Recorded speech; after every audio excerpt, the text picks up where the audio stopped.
үнемі кітап оқитын адам кәмсіз азаматты таным жасағанның мақсаты кітап оқуды дәріптеу. Кітап адамзат үшін баға жетпес құндылық екені туралы ой бөлісті.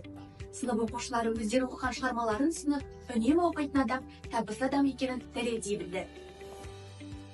Мұхтар Әуезовтің Абай жолы роман-эпопеясының бас кейіпкері Абай Құнанбаев.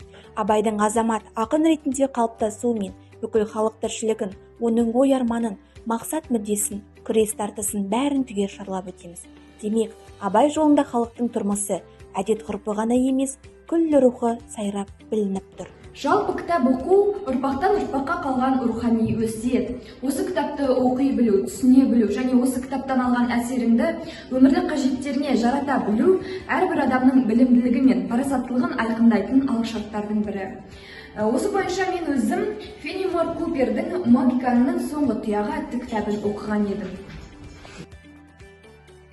Бұл романда өзгенің жеріне көз алартып, ұлын, құл, қызын күң етуге үйренген отаршыл елдердің үндістерге көрсеткен зорлық-зомбылығы, қырып бітуге айналған үндіс тайпаларының бостандық жолындағы күресі баяндалады. Кітап атауы досы болған уақыттан бастап, әрбір жан өзін интеллигент бола бастадым деп санауына болады деген Мұхтар Әуезовтің сөзімен келіспейтін жан жоқ шығар.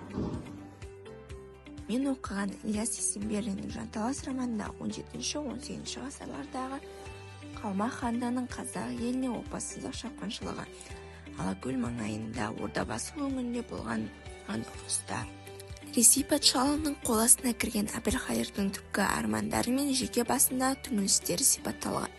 Биылғы республикалық балалар оқулары байқауының облыстық кезеңіне қатысып, 3-ші орын жүлдегері атанды.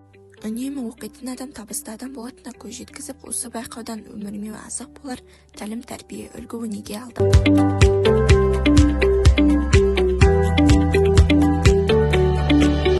Кітап бар білімнің, бар ғылымның бастауы. Кітап адам өмірінде аса маңызды рөл атқарады. Кітап елді сүюге, талапты кішіпейіл болуға, мейірімділікке, төзімділікке баулиды. Кітап ақылдың кені. Кітап біздің рухани жан азығымыз.